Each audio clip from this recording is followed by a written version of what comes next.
Good morning students. आज का हमारा टॉपिक है वोल्टेज मल्टीप्लायर, वोल्टा गुणक या संवर्धक। ठीक है, जो हमारा प्रीवियस लेक्चर था उसमें हम लोग जिने डायोड पढ़ा था और वोल्टेज मल्टीप्लायर को पढ़ा था, जिसके अंदर हमने वोल्टेज डबलर को पढ़ा था। ठीक है, वहां पर हमने वोल्टेज मल्टीप्लायर को स्टार्ट कर दिया था और उसके अंदर हमने वोल्टेज डबलर को पढ़ लिया था, यानी जो हमारा आउटपुट था वो V note equal to 2Vp हमें मिल रहा था। ठीक है, तो वोल्टेज मल्टीप्लायर को कंटिन्यू रखते हुए आज हम लोग वोल्टेज मल्टीप्लायर के आगे के पार्ट्स पढ़ेंगे, जहां पर हमारा वोल्टेज ट्रिपलर और क्वाड्रुपलर होगा। ठीक है, त्रिगुणक और चतुर्गुणक पढ़ेंगे। ठीक है, तो आज हम सबसे पहले पढ़ते हैं वोल्टेज ट्रिपलर, त्रिगुणक।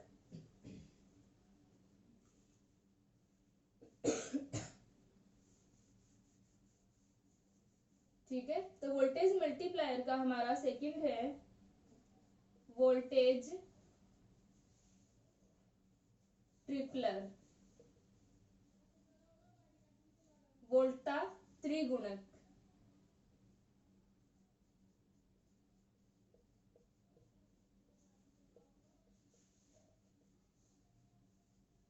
ठीक है, तो यहाँ पर क्या होगा कि वोल्टेज मल्टीप्लायर के अंदर हम पढ़ रहे थे कि जो वोल्टेज मल्टीप्लायर होते हैं वो क्या करते हैं, वोल्टेज को मल्टीप्लाई करेंगे, यानी उनको बढ़ाते हैं। ठीक है, तो जैसे अगर डबलर है तो डबलर के अंदर हमें क्या होगा कि अगर हमने input V I equal to VP sine omega T दिया है, जहां पर वीपी क्या है, मैक्सिमम वैल्यू है, इसकी पीक वैल्यू है, या हम कहें एम्पलीट्यूड है। तो वीपी अगर हमारा इनपुट है तो अगर डबलर हुआ तो हमें क्या मिलेगा, वी आउटपुट हमें 2Vp मिलेगा। ठीक है, और अगर हमारा ट्रिपलर है तो वी आउटपुट हमें क्या मिलेगा, 3Vp मिलेगा। ठीक है, तो ये हमारा एक ट्रिपलर का डायग्राम है। इसके अंदर क्या होता है कि जैसे डबलर के अंदर हमने क्या यूज किया था, डायोड और कैपेसिटर से ही हमारा ये सर्किट बनता है। और जैसे डबलर के अंदर हमारे पास में 2 डायोड और 2 कैपेसिटर थे। ठीक है, इसी प्रकार ये जो हमारा ट्रिपलर है इसके अंदर क्या होंगे, 3 डायोड और 3 कैपेसिटर होंगे। तो एक लास्ट में हम एक जनरल इसका डायग्राम बनाएंगे, जिसके अंदर अगर हम अलग अलग संधारित्र जो है, हमारे कैपेसिटर जो हैं, इन पर अगर हम आउटपुट लेते हैं तो हमारे पास में क्या हो जाएगा, डबलर ट्रिपलर सारे हम एक ही सर्किट से देखेंगे। ठीक है, तो यहाँ पर अभी हमारे पास में ये क्या है, ट्रिपलर है। ठीक है, तो क्या होगा, यहाँ से हमारा जो V I equal to VP sine omega T input है, फिर हमारा एक कैपेसिटर लगा है C1। ठीक है, और डायोड क्या है, D1 है।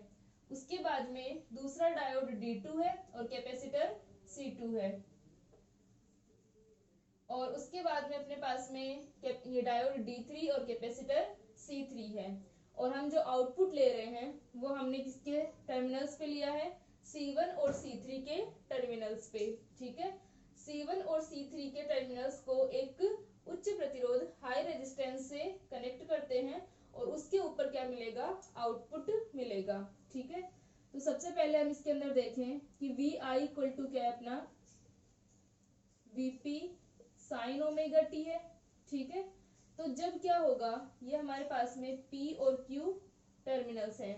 ठीक है, तो जब हमारा Q पॉजिटिव और P नेगेटिव होता है, ठीक है, तो Q पॉजिटिव और P नेगेटिव होगा, उस कंडीशन में क्या हो जाएगा, डायोड D1 जो है वो ऑन कंडीशन में होगा।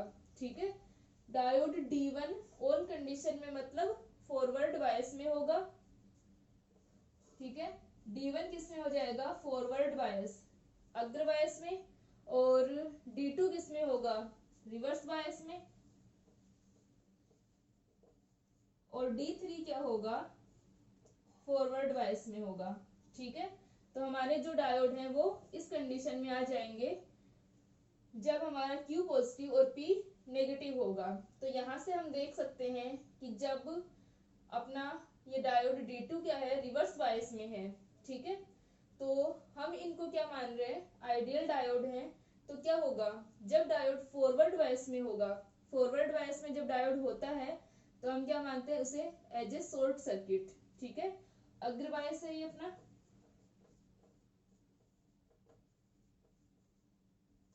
और ये क्या है, उत्क्रम बायस।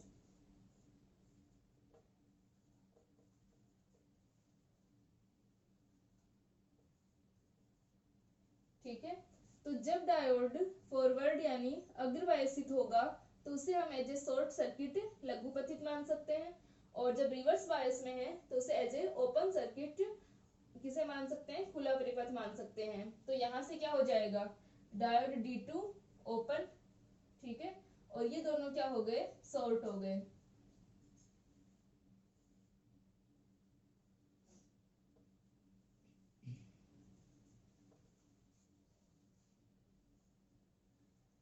ठीक है, तो हमारा जो सर्किट है वो कुछ इस प्रकार हो जाएगा। तो यहाँ से हम देख सकते हैं कि इसके अंदर हम किरचॉफ्स लॉ लगाएं, यानी जो हमारा लूप एनालिसिस था वो लगाएं, तो क्या हो जाएगा, वी आई अब हमारे पास में इस प्रकार है, इसके टर्मिनल माइनस प्लस, या हम कह सकते हैं कि P हमारा माइनस है, Q प्लस है, यानी हम नेगेटिव वाली साइकिल की बात कर रहे हैं। ठीक है, तो यहाँ से क्या हो जाएगा, इसको हम माइनस ले लेते हैं, और कैपेसिटर इस तरह से अपना होगा, इसकी ये वाली प्लेट नेगेटिव है और ये वाली पॉजिटिव होगी।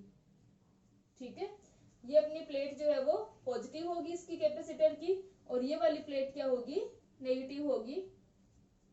तो यहाँ से अपने पास में आ जाएगा ये माइनस प्लस, अगर हम इसको प्लस लेते हैं तो इसे हमें माइनस लेना पड़ेगा, क्योंकि किरचॉफ्स वोल्टेज लॉ के अंदर क्या होता है कि किसी एक निश्चित दिशा के अंदर चलते हुए हमारी जो वोल्टताएं होती हैं उनका एल्जेब्रिक सम जो होता है वो 0 होता है।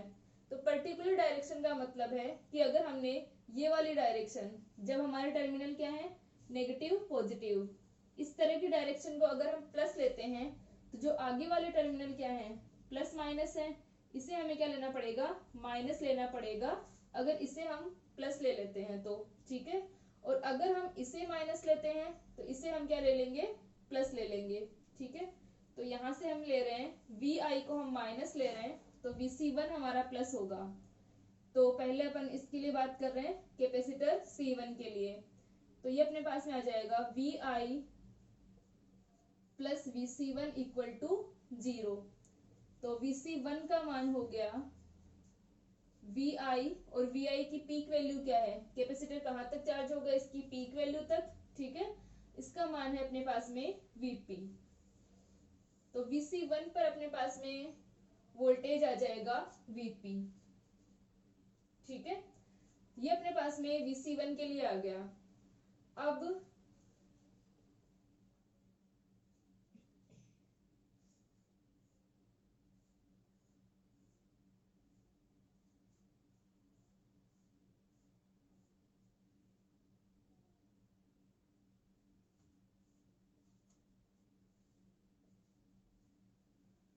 अपने पास में नेक्स्ट क्या है, हमारा डायोड D1, D2 और D3। ठीक है, तो नेक्स्ट साइकिल के अंदर अपने पास में क्या होगा कि जब P पॉजिटिव और Q नेगेटिव है,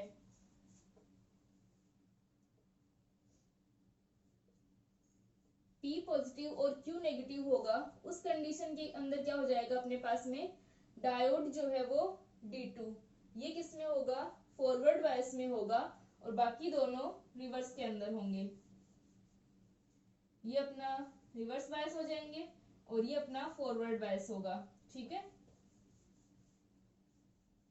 तो यहाँ से हम देख सकते हैं कि जब D2 फॉरवर्ड है और बाकी दोनों रिवर्स हैं, तो क्या होगा, सर्किट फिर से यहाँ से ओपन होगा और यहाँ से शॉर्ट होगा।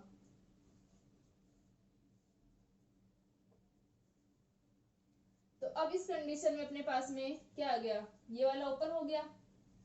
ठीक है, तो ये अपना सर्किट इतना इतना बचेगा, यानी इस कंडीशन में अपना क्या होगा, C2 जो है वो चार्ज होगा, कैपेसिटर C1 पीक वैल्यू तक चार्ज होगा, VP तक चार्ज है, और C2 इस कंडीशन में चार्ज होगा। तो यहाँ पर क्या आ जाएगा, इसके अंदर किरचॉफ्स लॉ लगाएंगे तो इसकी वैल्यू आ जाएगी VI। अब यहाँ पर ये पॉजिटिव नेगेटिव टर्मिनल है, ये वाली कैपेसिटर की प्लेट क्या होगी, नेगेटिव होगी।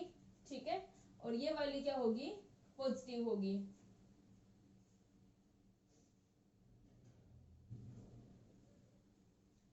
तो यहाँ से अगर हम किरचॉफ्स लॉ लगाते हैं तो अगर हम बात करें इस तरह से, ठीक है, क्योंकि हमारा जो डायोड था वो इस प्रकार लगा हुआ था, ठीक है।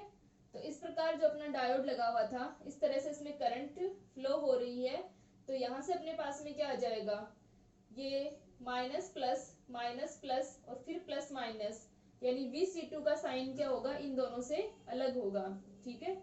तो हमने ले लिया Vi plus Vc1 minus Vc2 equal to 0, ठीक है। इसका माइनस प्लस है, माइनस प्लस, और इसके लिए प्लस माइनस है। तो यहाँ से अपन ने ये इक्वेशन लिख ली इसके लिए। तो Vi प्लस Vc1 की वैल्यू भी Vp है और इसकी भी पीक वैल्यू कितनी होगी, Vp होगी। तो ये बन गया 2Vp minus Vc2 equal to 0, ठीक है। तो Vc2 का मान आ गया 2Vp, ठीक है। C2 के ऊपर अपने पास में कितनी वोल्टेज आ जाएगी, 2Vp तक, ठीक है। तो यहाँ से ये C1 पर Vp है और C2 पर कितनी हो गई, 2Vp हो गई। अब हम बात करें C3 कैपेसिटर के लिए, तो यहाँ से क्या होगा कि जब P पर वापस से नेगेटिव और Q पर पॉजिटिव हुआ, P पर नेगेटिव और Q पर पॉजिटिव है, उस कंडीशन के अंदर क्या होगा, वापस से ये वाला डायोड हमारा शॉर्ट होगा, ठीक है, और ये वाला डायोड क्या होगा, शॉर्ट होगा। यहाँ से ओपन हो जाएगा सर्किट, क्योंकि D2 डायोड जो है वो रिवर्स बायस के अंदर है। तो वापस वही कंडीशन आ गई अपनी। तो जब D2 रिवर्स बायस के अंदर होगा, तो यहाँ से हम देखें इस वाले लूप के अंदर क्या हो जाएगा अपने पास में, ये जो डायोड है D3, ठीक है, इस प्रकार था अपना। तो इस प्रकार इसमें से करंट फ्लो होगी, तो ये पॉजिटिव ये नेगेटिव है अपनी प्लेट। तो यहाँ से क्या हो जाएगा कि जो C2 है, या तो हम इसको इस प्रकार भी कर सकते हैं कि C2 और C3 क्या है, पैरेलल में है। अब ये जो हमारा इतना इतना सर्किट बचा,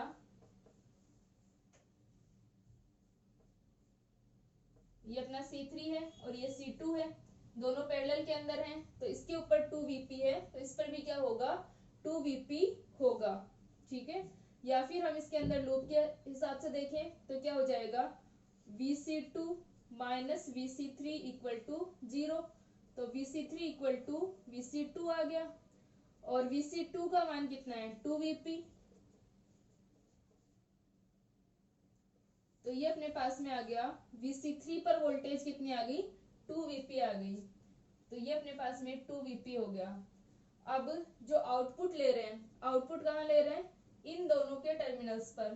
तो यहाँ से आउटपुट की वैल्यू आ जाएगी, RL पर हमें मिलेगा Vc1 plus Vc3, Vp plus 2Vp। तो RL पर आउटपुट क्या मिल गया, V output equal to Vp plus 2Vp equal to 3Vp, ठीक है। ये क्या होगा, आउटपुट होगा इस वोल्टेज मल्टीप्लायर का। तो यहाँ से हम देख सकते हैं कि ये जो हमारा वोल्टेज मल्टीप्लायर है, इसका आउटपुट क्या हुआ, 3Vp हुआ, ठीक है। तो ये क्या होगा, वोल्टेज ट्रिपलर होगा, ठीक है। इसको यहाँ तक लिख लें।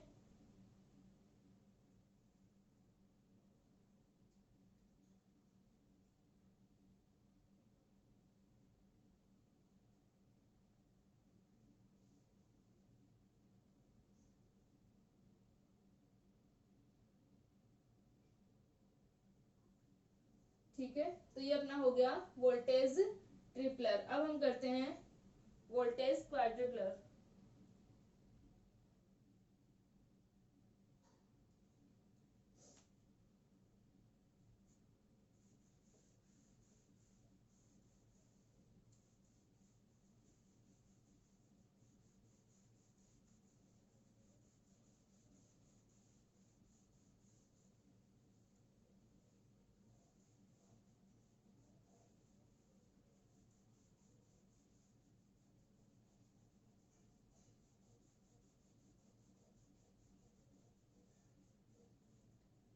तो वोल्टेज क्वाड्रप्लर के अंदर अपने पास में क्या आ जाएगा,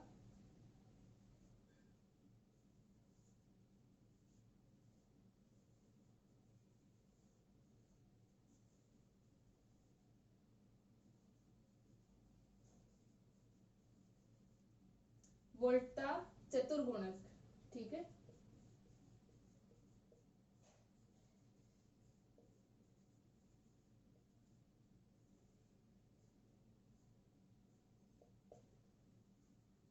तो यहाँ से वोल्टा चतुर्गुणक वोल्टेज क्वाड्रप्लर जो है उसके अंदर क्या होगा, हमें आउटपुट में 4 Vp मिलेगा, यानी 4 टाइम्स होगी इसकी वोल्टेज जो होगी। ठीक है, कुछ साइकिल्स के बाद में ये अपना जैसे C3 कंप्लीट चार्ज हो जाता है 2 Vp तक, वैसे ही क्या हो जाएगा, उसके अंदर हम C4 यूज करेंगे और वो क्या हो जाएगा, अपने पास में कुछ साइकिल्स में ये कैपेसिटर चार्ज हो जाते हैं।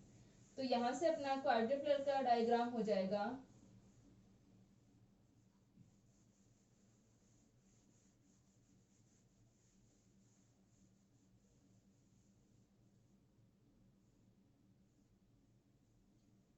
इसके अंदर अपने पास में क्या होगा कि हमारा इनपुट जो है वो क्या है, Vi equal to Vp sine omega t. उसके बाद में हमारा कैपेसिटर C1 होगा,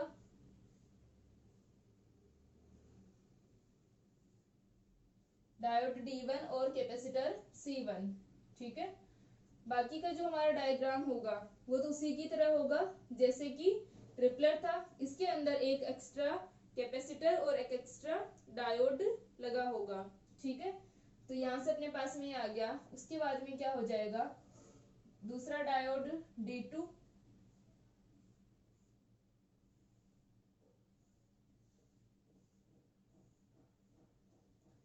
और उसके बाद में कैपेसिटर C3 और डायोड D3 लगे होंगे।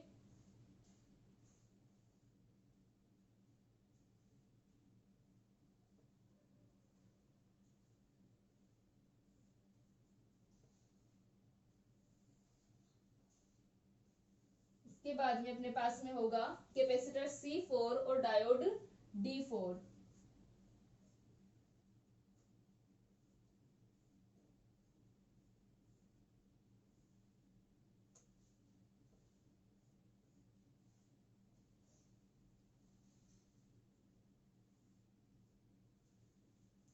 तो यहां से अपने पास में क्या है, Vi equal to Vp sine omega t.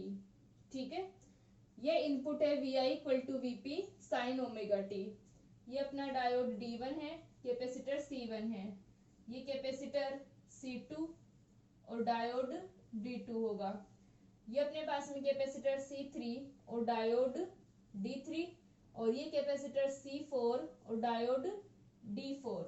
ठीक है, ये अपने पास में सारे डायोड हैं, और जो हमारा C2 और C4 है इनके साथ में हम क्या कनेक्ट करेंगे, एक हाई रेजिस्टेंस को RL को,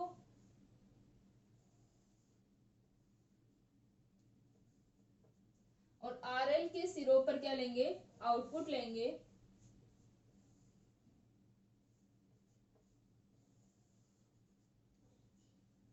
तो यहां से हम देख सकते हैं कि ये जो हमारा क्वाड्रप्लर है, वोल्टेज क्वाड्रप्लर, इसके अंदर क्या है, बस एक एक्स्ट्रा हमारा डायोड और कैपेसिटर लगे हुए हैं। तो जो C2 और C4 पर जो वोल्टेज होगी उनका सम हमारा क्या होगा, RL पर होगा। तो यहाँ से हम देखें सेम प्रोसेस रहेगी, D3 तक तो वही सेम प्रोसेस होगी जैसे कि इसके अंदर थी ट्रिपलर के अंदर। C4 का और D4 अपने पास में वैल्यू आ जाएगी, C4 पर क्या होगा। ठीक है, तो यहाँ से हम देख सकते हैं कि जब ये हमारे P और Q टर्मिनल्स हैं, जब Q नेगेटिव और P पॉजिटिव होगा तो यहाँ से क्या हो जाएगा, C1 चार्ज होगा।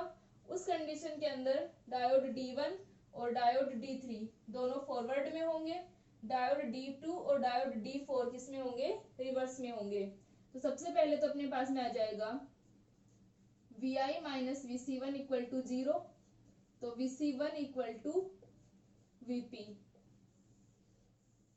ठीक है, फिर हम बात करें कि जब P पर पॉजिटिव और Q पर नेगेटिव है तो उस कंडीशन के अंदर D2 और D4 फॉरवर्ड होंगे और D1 और D3 क्या होंगे, रिवर्स बायस में होंगे। तो जब D2 ऑन कंडीशन के अंदर होगा, D2 हमारा फॉरवर्ड बायस में होगा, तो यहाँ से क्या हो जाएगा, ये हट जाएगा, ठीक है, और D3 हट जाएगा क्योंकि ये दोनों क्या हो गए, ओपन हो गए। तो सर्किट इस प्रकार रहेगा। तो इसके अंदर हम देख सकते हैं VI माइनस, अब अपने पास में क्या है, ये पॉजिटिव है, ये नेगेटिव है, ये नेगेटिव है, ये पॉजिटिव है। तो यहां से अपने पास में आ जाएगा VI plus VC1 minus VC2 equal to 0। तो यहां से VC2 इक्वल टू कितना आ गया, 2VP आ गया, ठीक है। VI की पीक वैल्यू VP है और VC1 भी कितना, VP है इसके ऊपर भी, ठीक है। तो यहां से VC2 कितना आ गया, 2VP आ गया। इसी प्रकार जब P वापस नेगेटिव और Q पॉजिटिव होगा तो डायोड हमारे पास में D2 रिवर्स बायस के अंदर और D3 और D1 फॉरवर्ड में होंगे, ठीक है। तो उस कंडीशन के अंदर अपने पास में क्या है, अब ये वाला सर्किट यहां तक अपना सेम ही है जैसे कि हमने ट्रिपलर में सोल्व किया था, ठीक है। तो जब P नेगेटिव और Q पॉजिटिव हुआ तो क्या हो जाएगा, अब डायोड D3 और D1 दोनों ऑन कंडीशन में है। तो यहां से अपने पास में आ जाएगा ये वाला सर्किट। तो Vc2 माइनस Vc3, या हम कहें Vc2 इक्वल टू क्या होगा, Vc3 होगा। तो Vc2 इक्वल टू Vc3, तो यहां से Vc3 पर भी कितना आ गया, 2VP आ गया, ठीक है। और जब वापस से P पॉजिटिव और Q नेगेटिव, तो उस कंडीशन में क्या होगा, डायोड D4 जो है वो ऑन कंडीशन में होगा, ठीक है। तो डायोड D4 जब ऑन कंडीशन में होगा तो वहां पर क्या हो जाएगा, अब ये वाला सर्किट D2 और D4 दोनों ऑन में है और ये दोनों रिवर्स के अंदर है, तो ये यहाँ से हट जाएगा, ये अपने पास में बचा। तो अब वापस से क्या होगा, Vc3 इक्वल टू Vc4 होगा, ठीक है, क्योंकि ये वाला जो हमारा सर्किट है उसके अंदर Vc3 और Vc4, तो यहां से आ जाएगा Vc3 equal to Vc4 equal to ये Vc4 का मान हो गया वापस से 2VP, ठीक है। तो इसके ऊपर भी वोल्टता कितनी आ गई, 2VP आ गई। तो यहाँ से आउटपुट कितना हो जाएगा, V output equal to Vc3 plus Vc4 equal to 2VP plus 2VP 4VP, ठीक है। तो ये क्या हो गया, वोल्टा चतुर्गुणक हो गया क्योंकि यहाँ पर ये वोल्टेज को क्या कर रहा है, 4 टाइम्स मल्टीप्लाई कर रहा है, ठीक है। यहाँ तक लिख लो इसको।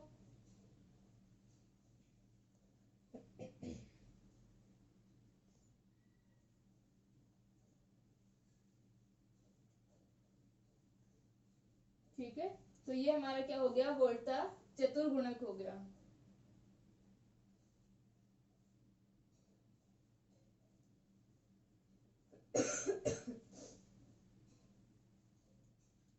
ठीक है, तो अब देखो अपने ये जो वोल्टेज क्वाड्रिप्लेर का हमारा डायग्राम है,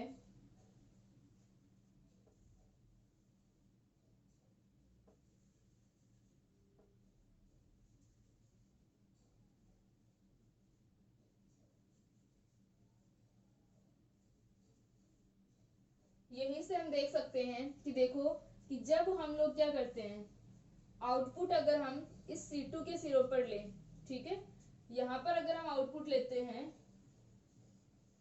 C2 या C4 पर, तो हमें आउटपुट क्या मिलेगा, 2VP मिलेगा, ठीक है। अकेले अकेले अगर हम इन पर लेंगे तो हमें 2VP आउटपुट मिलेगा, वो हमारा क्या होगा, वोल्टेज डबलर हो गया। और यदि हम आउटपुट C1 और C3 के टर्मिनल्स पर लें तो हमें क्या मिलेगा, ये 3VP मिलेगा, VP प्लस इस पे कितना था, 2VP था, ठीक है। तो ये हमें कितना मिला, VP प्लस 2VP यानी 3VP, तो वो वोल्टेज ट्रिपलर हो जाएगा। और जैसे कि हमने इसके अंदर लिया है, अगर हम आउटपुट यहाँ लेते हैं तो हमें मिल जाएगा 4Vp। ठीक है, तो हम आउटपुट कहाँ लेते हैं, RL को, लोड रेजिस्टेंस को कहाँ पर लगाया हुआ है, उस हिसाब से अपना क्या हो जाएगा, ये वोल्टेज डबलर, ट्रिपलर, क्वाड्रिपलर, ठीक है, इस प्रकार से मल्टीप्लाई होते रहेंगे। ठीक है, अब हम लोग एक न्यूमेरिकल सोल्व करते हैं।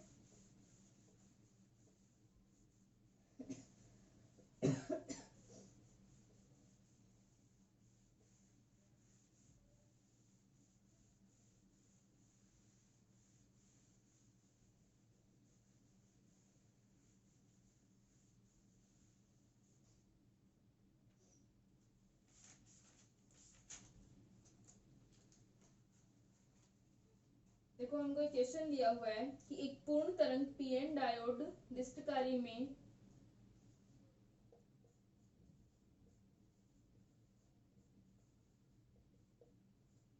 पूर्ण तरंग पीएन डायोड डिस्टकारी में पार्श्व संधारित्र फिल्टर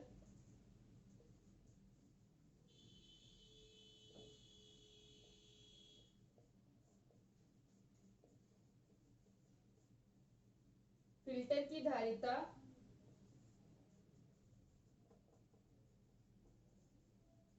100 माइक्रोफेरेड और लोड प्रतिरोध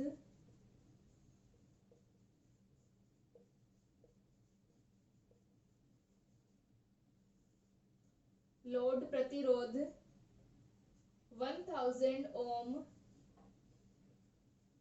है यदि डिस्टकारी में प्रयुक्त द्वितीय कुंडली पर वोल्टता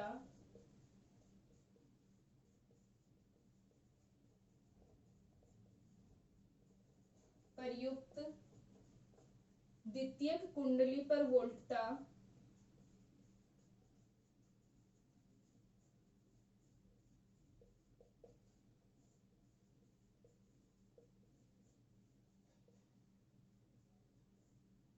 कुंडली पर वोल्टता 40 sin 100 पाई टी है,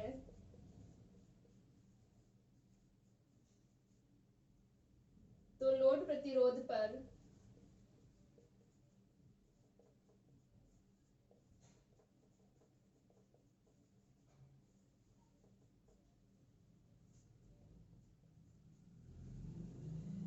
डिस्ट वोल्टता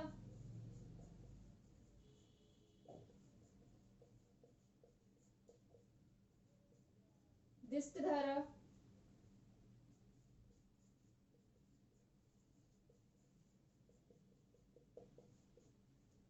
उर्मिका वोल्टता,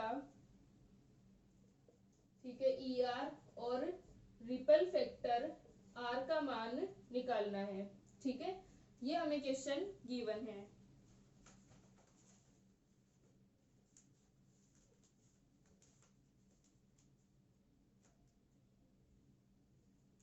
ठीक है, तो हमें क्या गिवन है कि जो अपना एक क्या दे रखा है, फुल वेव रेक्टिफायर दे रखा है। ठीक है, जिसके अंदर क्या है कि shunt capacitor filter, shunt capacitor filter के अंदर हमें जो इसकी कैपेसिटेंस दे रखी है वो कितनी दे रखी है, 100 माइक्रोफेरेड। ठीक है, कैपेसिटेंस 100 माइक्रोफेरेड है और जो रेजिस्टेंस RL है उसकी वैल्यू कितनी है, 1000 ओम है। और जो हमारा रेक्टिफायर है उस पर जो उसकी ट्रांसफॉर्मर की सेकेंडरी कॉइल है उसके ऊपर वोल्टेज कितना है, 40 sin 100 पाई टी है। ठीक है, तो हमें क्या निकालना है, RL के ऊपर DC वोल्टेज को, DC करंट, और ये हमारी AC वोल्टेज और रिपल फैक्टर को हमें निकालना है। ठीक है, तो सबसे पहले तो अपन लिखे कि हमें जो गिवन है यानी जो कैपेसिटेंस है वो कितनी है, 100 माइक्रोफेरेड, तो कितनी हो गई, 100 इंटू 10⁻⁻6 फेरेड। ठीक है, उसके बाद में रेजिस्टेंस कितना है, RL है 1000 ओम। ठीक है, और डिस्टकारी में प्रयुक्त ये 40 sin साइन 100 पाई टी है। 40 साइन 100 पाई टी यानी वी एस इक्वल टू कितना हो गया, E m sine omega t. तो यहां से हम देख सकते हैं कि ओमेगा का मान क्या है, 100 पाई है। तो ये हो गया अपना omega equal to 100 pi. Omega 100 pi है तो ओमेगा क्या होता है, 2 पाई एफ होता है, जहां पर एफ क्या है, फ्रीक्वेंसी है। तो एफ का मान कितना हो गया, ओमेगा अपॉन 2 पाई, तो 100 पाई अपॉन 2 पाई, तो ये आ जाएगा 50 हर्ट्ज। ठीक है, तो एफ का मान अपने पास में हो गया 50 हर्ट्ज। और हमें दे रखा है 40 साइन, यानी जो इसकी मैक्सिमम वैल्यू है, एम्पलीट्यूड जो है वो कितना है, 40 है। और हम जानते हैं कि जो हमारा फुल वेव रेक्टिफायर होता है, इसके अंदर क्या होगा, दोनों डायोड पर हाफ हाफ वोल्टेज होती है, EM बाई टू के इक्वल। तो ये अपने पास में आ जाएगा EM, जो हम लिखें अगर डायोड के लिए, ठीक है, तो यहां से उनके लिए कितनी हो जाएगी, प्रत्येक diode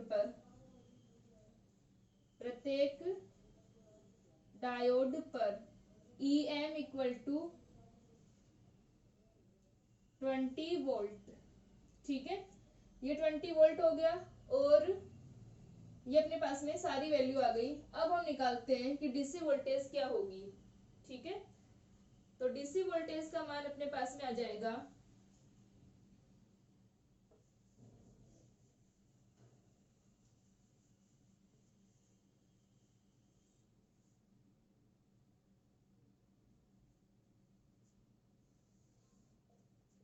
EDC equal to, EDC का जो हमारा फॉर्मूला था किसके लिए, शंट कैपेसिटर फिल्टर के लिए, क्या था, EM minus EMT upon 2RLC, यही था।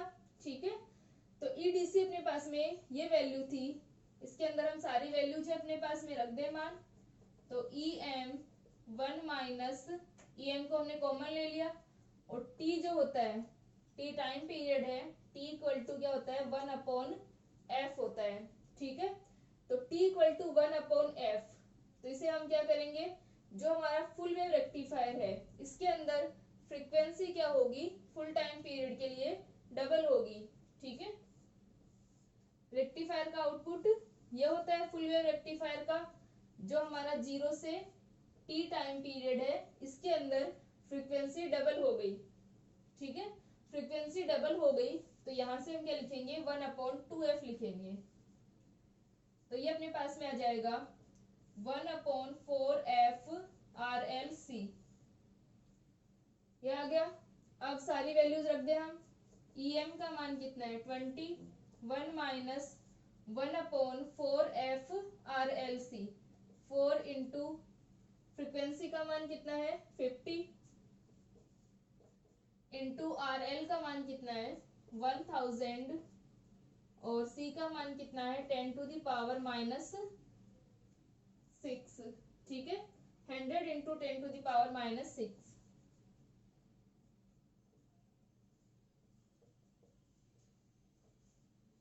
तो ये क्या आ जाएंगे, 20। ठीक है, 1 माइनस 1 अपॉन 20 इंटू 1000 और 100, 5 पावर तो ये हो गई। ठीक है, और एक यहाँ पर कितनी है, 6 है, एक अपन इसकी ले लें तो ये कितना आ जाएगा, 10 to the power 6 into 10 to the power minus 6। ठीक है, तो ये अपने पास में बन जाएगा, ये तो हट जाएगा, 1 माइनस 1 अपॉन 20। ठीक है, 10 टू द पावर माइनस 6 और 10 टू द पावर प्लस का 6, ये कैंसिल हो गया।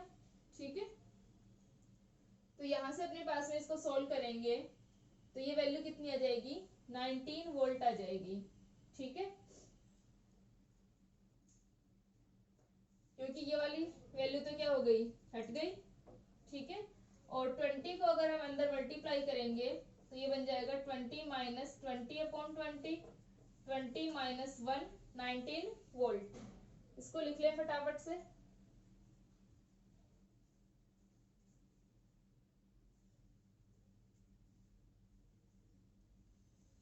ठीक है, तो ईडीसी का मान तो अपने पास में 19 वोल्ट आ गया। अब निकालते हैं हम आईडीसी का मान।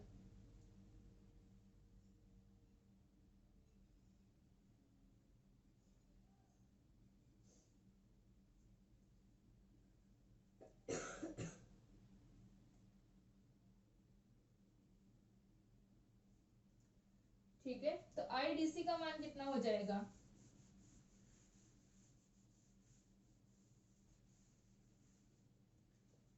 आईडीसी इक्वल टू आ जाएगा EDC upon R L. EDC का मान कितना है? 19 अपॉन 1000। ठीक है, तो 19 अपॉन 1000 है, तो ये 19 मिली एम्पियर आ जाएगी। ठीक है, क्योंकि 19 इंटू 10⁻³ एम्पियर होगा, तो उससे हम 19 मिली एम्पियर लिख सकते हैं। अब हम निकालें ई आर का मान। तो ई आर का मान क्या होता है? E m T upon 2RLC। ठीक है, उर्मिका वोल्टता जो होगी वो EMT अपॉन 2RLC होगी। तो इसका मान हम रख दें तो ये कितना हो जाएगा? EM अपॉन T का मान 1/2F 4FRLC। ठीक है, तो ER का मान आ जाएगा, EM का मान कितना होगा? 20 अपॉन 4 इंटू 50 इंटू RL का मान 100 वो 1000 इंटू C का मान 100 इंटू 10⁻⁻6 और ये आ जाएगा साइन 100πt। ठीक है, यहां तक लिख लें इसको।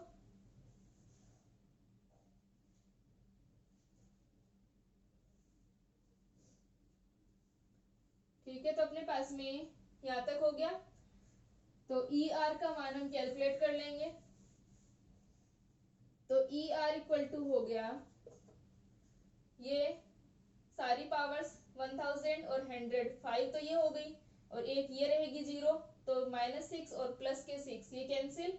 4 इंटू 5 20, ऊपर भी 20 है, 20 से 20 कैंसिल, ओनली क्या बच जाएगा? साइन ये अपना 200 हो जाएगा, क्योंकि 2 ओमेगा है, डबल है फुल वेव रेक्टिफायर के लिए। तो ई आर का मान आ गया साइन 200πt। ठीक है, ये अपने पास में उर्मिका वोल्टेज का मान आ गया। अब हमें क्या निकालना है? Ripple factor. उसका फॉर्मूला क्या होता है शंट कैपेसिटर फिल्टर के लिए? R equal to 1/4√3FRLC। ठीक है, तो ये अपने पास में सारी वैल्यूज हमें गिवन है, F भी गिवन है और RL और C हमें सारी वैल्यू गिवन है। ठीक है, तो ये अपने पास में आ जाएगा R equal to 1/4 into 1.732, F का मान हो गया 50, RL का मान हो गया 1000 इंटू C का मान है 100 इंटू 10⁻⁻6। ठीक है, इसको हम सोल्व कर लेंगे तो हमारे पास क्या आ जाएगा? रिपल फैक्टर का मान आ जाएगा। ठीक है, तो यहाँ से ये तो सारी पावर्स कैंसिल हो जाएंगी, 1/20 इंटू 1.732 बचेगा। ठीक है, इसको सोल्व कर लेंगे, कैलकुलेट कर लेंगे तो हमारे पास में रिपल फैक्टर का मान आ जाएगा। तो इस प्रकार जो हमें क्वेश्चन गिवन हो उसके अंदर हम क्या देख लेंगे कि जो यहाँ पर वैल्यू होगी वो इसकी पीक वैल्यू होगी और दोनों डायोड पर हाफ हाफ होगी, और ये जो हमें गिवन है ओमेगा टी, ये अपने ओमेगा का मान होगा, और अगर फुल वेव रेक्टिफायर है तो वो डबल हो जाएगा। आर एल और कैपेसिटर वगैरह सारे कैपेसिटेंस जो है वो हमें गिवन थी, तो हम इन सारी वैल्यूज को निकाल सकते हैं। ठीक है, तो यहाँ से आप लोगों का जो रेक्टिफायर्स का चैप्टर था जिसके अंदर हमने रेक्टिफायर्स पढ़े, रेक्टिफायर्स के बाद में फिल्टर्स को पढ़ा, और फिल्टर्स के बाद में हमने जेनर डायोड को और वोल्टेज मल्टीप्लायर को पढ़ा। ठीक है, ये आपका चैप्टर कंप्लीट हो गया।